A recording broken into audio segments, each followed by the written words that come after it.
गर्मी में 12 लोगों के ससुराल में एक पंखा।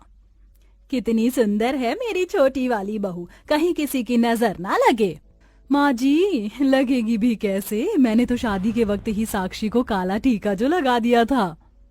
बहू अब क्या बाहर ही खड़ी रहेगी या अंदर भी आएगी? स्वागत है तेरा तेरे इस 12 लोगों की ससुराल में।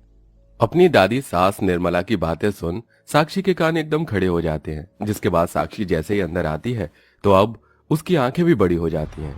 हे भगवान, ये मेरी किसके घर में शादी हुई है?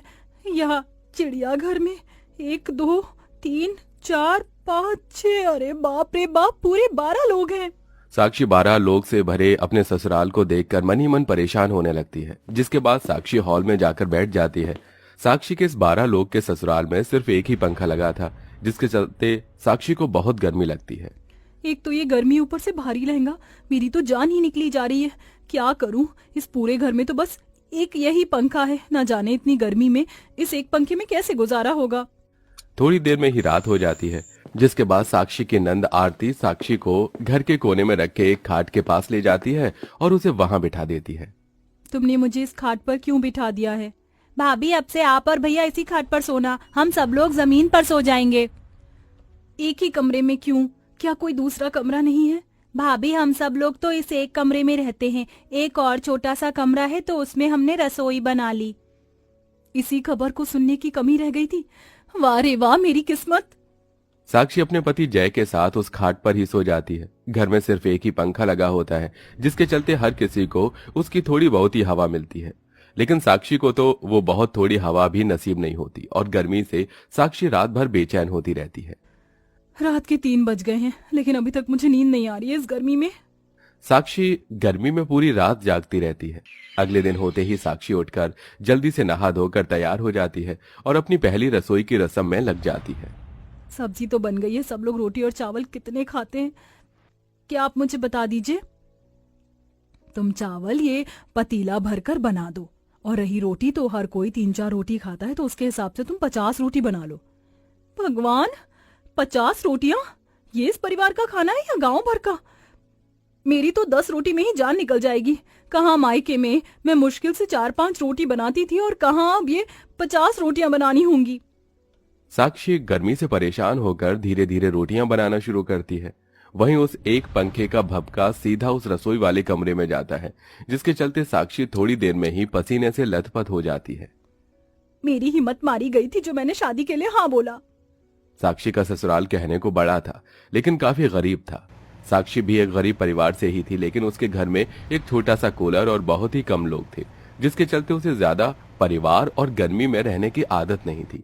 लेकिन यहाँ साक्षी के उसके ससुराल में पहले दिन ही उसकी हालत खराब हो गई थी। बहू, तेरे हाथों में तो अन्नपूर्णा का स्वाद है। कितना अच्छा खाना बनाती है तू। आज के बाद तो सिर्फ मैं साक्षी बहू के हाथ का बना हुआ ही खाना खाऊंगा। और मैं भी भाभी, एक काम करो, अब आप मस्त बढ़िया सी कड़क चाय बना दो, मजा आ जाएगा पीकर। इतनी गर्मी में काम किया है, सोचा थोड़ी देर पंखे की हवा खाऊंगी, लेकिन इन लोगों को तो इतनी गर्मी में भी चाय पीनी है। साक्षी फिर एक बार और गर्मी से परेशान होकर सबके लिए चाय बनाती है।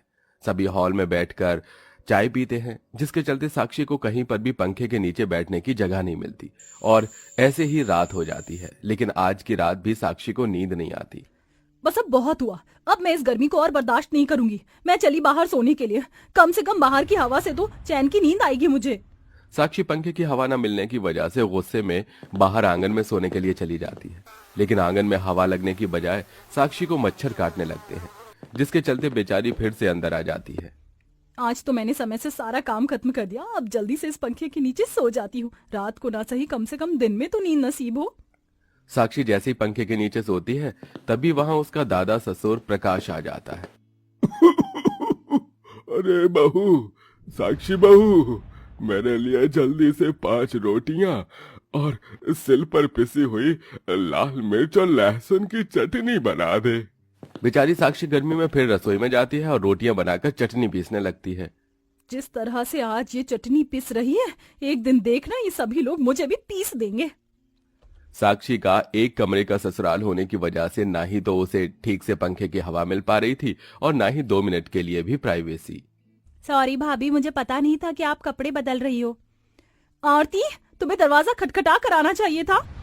क्या भाभी, आप तो ऐसे कह रही हो जैसे ये बहुत बड़ा बंगला हो और इसके अंदर ढेरों 4 कमरे हों। अरे एक ही तो कमरा है, उसके अंदर भी क्या खटखटा कर आना। आरती की बात सुन साक्षी को गुस्सा तो बहुत आता है, लेकिन वो उससे कुछ नहीं कहती और ऐसे ही कुछ दिन और गुजर जाते हैं। अच्छा हुआ सभी आदमी बाहर चले गए और ये भी आज कीर्तन में गई हुई है। अब आराम से सो सकती हूँ। साक्षी जैसे ही उस पंखे की हवा में सोने के लिए जाती है तो तभी उसकी जेठानी के दोनों बच्चे रोहन और दीप्ति घर में खेलने कूदने लगते हैं, जिसकी आवाज के चलते साक्षी की नींद खराब होने लगती है। एक तो इतने दिनों बाद दिन में नींद मिल रही है और तुम दोनों हो के उसे भी मुझसे छीन रहे हो। बाहर जाकर खेलो, यहाँ क्यों खेल रहे हो? चाची बाहर बहुत गर्मी है, इसलिए हम तो नहीं खेलेंगे। अगर आपको सुना है तो आप बाहर चली जाओ। मन तो कर रहा है इन पिद्दी भर के बच्चों को उठाकर बाहर फेंक दूं, लेकिन क्या करूं, मजबूर हूं।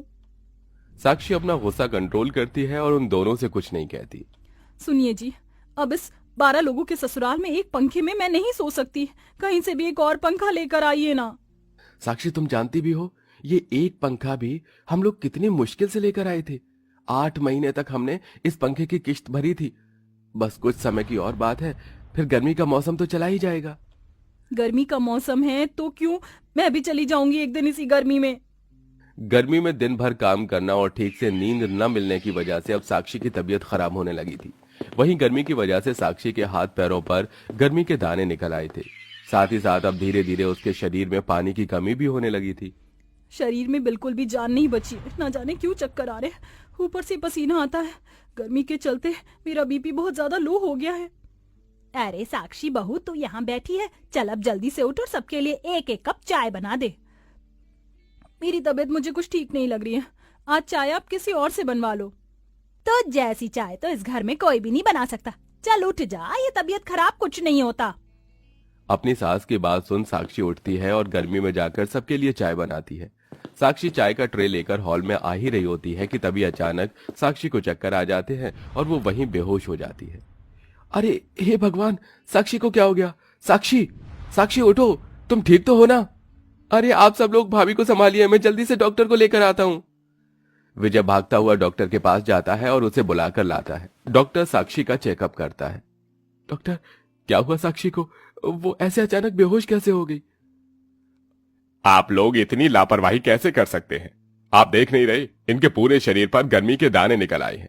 इतने छोटे से घर में आप इतने लोग रहते हैं और आपके घर में सिर्फ एक ही पंखा है। गर्मी के चलते इनके शरीर में काफी कमजोरी आ गई है। इन्हें हम ग्लूकोज चढ़ा रहे हैं। डॉक्टर की बात सुन सभी लोग साक्षी के लिए परेशान हो जाते हैं। साक्षी 1 हफ्ते तक अस्पताल में एडमिट रहती है, जहां उसे 4 से 5 बोतल ग्लूकोज की बोतल चढ़ती हैं। साक्षी की ऐसी हालत देखकर सबको बहुत दुख होता है। आप सब लोग माने ना माने, लेकिन आज जो भी साक्षी बहू की हालत है उसके जिम्मेदार हम हैं। हमने सोचा जैसे हमें एक साथ एक पंखे के अंदर गुजारा करने की आदत पड़ गई है, वैसे ही साक्षी बहू को भी पड़ जाएगी। लेकिन हम लोग गलत थे। माँ जी बिल्कुल ठीक कह रही हैं। वो बेचारी हमेशा परेशान होती रही और हम उसे नजरअंदाज करते रहे। साक्षी ने मुझसे कहा भी था, लेकिन मैंने उसकी बातों को सुना नहीं। अगर सुन लेता तो आज मेरी साक्षी की ऐसी हालत नहीं होती। भैया आप कुछ भी करिए, लेकिन भाभी के लिए पंखा लेकर आइए। आरती की बात सुन और साक्षी की हालत देख घर में सभी लोग अब थोड़े थोड़े पैसे मिलाते हैं, जिससे जय एक फर्राटेदार पंखा लेकर आता है, जिसकी हवा के सामने बैठकर साक्षी को काफी अच्छा लगता है। साक्षी बहू, हमें माफ कर देना, हमारी वजह से तेरी इतनी बुरी हालत हो गई थी। इसमें आप लोगों की कोई गलती नहीं है। ये सब तो बस गर्मी की वजह से हुआ था।